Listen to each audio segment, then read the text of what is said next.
ትንሽ ቁጭ በይና ዓይንሽን ልመልከተው እንዲያው ድንቅ ነገር ነው። ትንሽ ቁጭ በይና ዓይንሽን ልመልከተው እንዲያው ድንቅ ነገር ነው።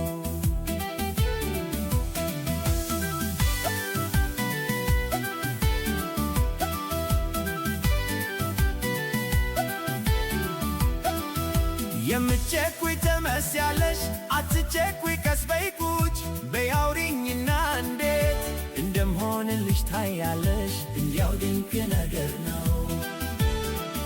ፀሐዩ በረድ ብሎልሽ አመሻሽተሽ ብትሄጂ ይሻላል እስከዛ እንደዚሁ ዓይንሽን በግርምት ልመልከተው እንዲያው ድንቅ ነገር ነው።